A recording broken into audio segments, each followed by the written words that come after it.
Hi everyone, and welcome back to Life of a CEO podcast. Today we have Matteo Scaravelli from Zwiesel, if I pronounce it correctly. Matteo, correct? Yeah, that's fine. Zwiesel, yeah. Zwiesel. Almost. Yeah. It's not very easy, I know, to pronounce it. Also for me, because I'm Italian, but I'm trying hard.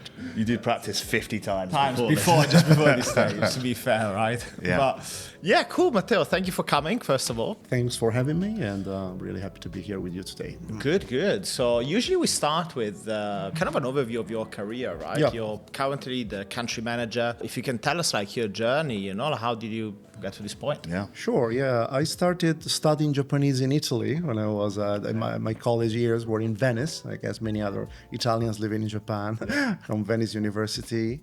And I got a 3-year scholarship to deepen my knowledge of Japanese language and culture. I came to Osaka, and I had to choose my career then, like whether I want to stay in academy or want to go for business. Yep. And then I started like having some chances to work with alcohol brands, with wineries, to be an agent. I did it for a few years.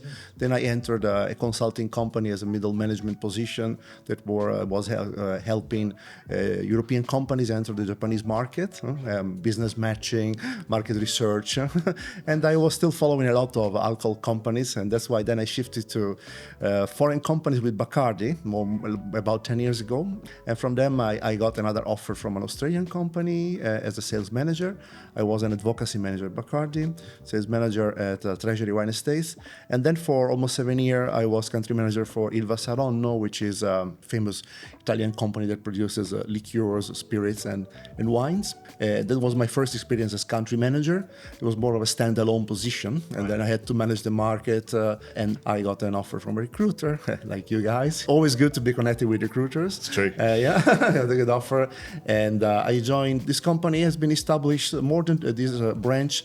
It's a German company that produces high-end crystal glasses. We are famous for being almost unbreakable compared to other brands. We have a special league for our glass that is actually a patent. And so Triton, we call it Triton. So that's our strength. It's been our strength for a long time. Yeah. Actually. So when you go to a restaurant or a hotel, are you always like checking out the glass and thinking? Doing many wine tastings in the past, I was aware of the importance of a glass, of the right glass when you drink, particular kind of wine in particular. So the shape is very, very important. So, okay. We were chatting before, right? I think some of the pieces could actually be a design piece for your house, right? For instance, like a decanter, for instance, right? Decanters, we have decanters. We have also vases. We have different kinds of goods, and so not only glasses. Now we have everything that goes on the tabletop. Like we have a brand called Fortessa, which is another luxury brand, like dishes, and everything that goes, including cutlery as well. Yeah. So yeah.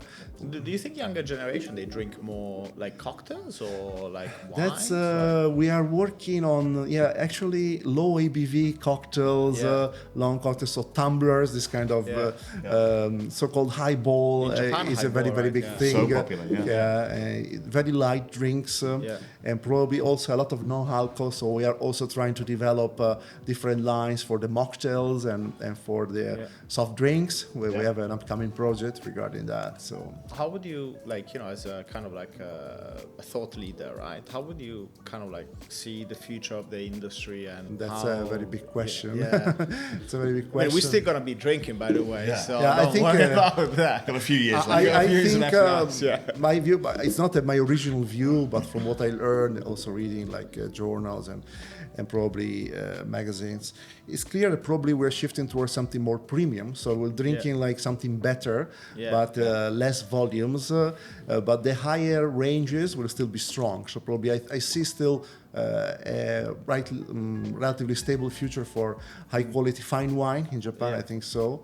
And fine whiskey, for example. I see, and we need to fine tune it to sell maybe less pieces of our glasses, but more premium, like luxury ones, because we need to adapt to drinking better and drinking less. So if you see in Japan, there's a big trend in alcohol that I know very well because I was in alcohol for more than 10 years, is that the very standard beer consumption is going down and down. Yeah. So actually losing like a share to the highball. So that's a big trend, for example. But in general, I would say that because of the calories, you think? the calorie, that's also the health thing was something that Suntory, when they started the campaign, were very conscious about the fact that you have alcohol in a highball, but you don't have sugars. Like in beer, you have also sugar plus alcohol. Yeah. So it's actually a bit better if you need to drink some alcohol. Probably the highball is the healthiest way to drink it. So this kind of long drinks.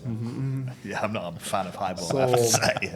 I can see in the mainstream, I can see this kind of long cocktails, and it's like a category in itself. I think that will still be very strong, and wines will still be strong in the mid range, especially for Italian and French wines. I can see probably a stable consumption on the mid to high range. So, What kind of retail presence do you have? we start from around 2,500 Japanese yen with our relatively entry-level machine-made items. Then we go up to almost 30,000 per piece, like for the handmade, which are much lighter and have a great artistic feeling in them. So the core of our business is still obviously in the very affordable area. Like we do a lot because hotels want high quality, but they use like big volumes. They break. So even if they're very resistant, they do break them, and we need to replenish them. And for some top restaurants within the hotels, they do use our handmade as well in the high range. But of course, the volume zone of our business is on the machine made. Do you think like the language is an advantage or like a disadvantage at the time? Like, because you speak so good Japanese, right? Sometimes you could then maybe. In most cases, I think it's an advantage when you have a Japanese team. In my case, I have a 100% Japanese team. I got about 10 people in the office and 5 or 6 shop clerks because we have some shopping shops in department stores. So actually, they're very Japanese, and they appreciate the fact that we can communicate smoothly in Japanese. You had a sales background, right? At a certain point. Sales. Yeah. So sales. A lot of the guys we've interviewed have a sales background. But now you're the rep director, so you got to deal with all the functions. Yeah, that's right. How do you find that side of the job? I'm learning a little bit more. I did also other functions. I was country manager, even as standalone. I started to get acquainted with the other functions. Yeah. But it's actually many things that I have to learn about controlling, about actually achieving goals that are related to the bottom line and our investment, the A&P management, and so on. HR. HR is something completely new to me. Yeah, but sometimes there are complaints among, and this is something actually being a standalone that's new to me. Now I have to deal with the HR part of even if it's a small team. That is always something to think about. Their well-being and the way they communicate with each other. There are the frictions. There's always something that they're not happy about. So I'm trying to listen to them as much as possible. So that I'm really learning to be also HR, because being in a small company, being the representative director means to be the HR director, the finance director, the sales director, the marketing supply chain director. You're doing everything. Marketing is more, actually, we use the global marketing tools. I would not say we need to do a bit more of that, adapting, but we don't do marketing completely on our own, but we do some projects that are localized for Japan. For example, the moku glass, so it's a stem made of premium wood with our cups, and we are selling it at a quite high price. So that's something that was born like with our connections with Japanese wooden artists that were actually producing those stems. That's cool. I think especially when you're managing a business, in your case, you have like a retail part of it, which is probably, I think, for most company, the retail side of things is the most volatile, I would say, and complex, right? I think to it's manage. Complex because you are facing a lot of the consumers' trends. The professionals are very well educated about your products. They've known you for years and they know what they're buying. It's a B2B. It's the difficulty of B2C. It's more volatile. So actually you need to. So now we have projects with other department stores. We'll see how they go, but actually be able to deliver what the consumer wants is not an easy task, because you face the consumers in a more direct way with retail actually. In terms of like the personal qualities that somebody needs, characteristics to become representative director, country manager, I know it's very broad, but what are the most important traits? Because not everybody gets there, right? There are lots of people that work really hard, maybe, but they never. I think a little bit of boldness in proposing yourself, like in interviews, and also actually when I did my interviews with Zwiesel, I had to case study, like I study hard what they gather information, prepare your interviews well, and come up with some, even if you have just a few days, you can actually prepare yourself and be confident, like, and probably you can get offers, of course. And then, of course, you need to show also background of what you've done, and it does not happen overnight.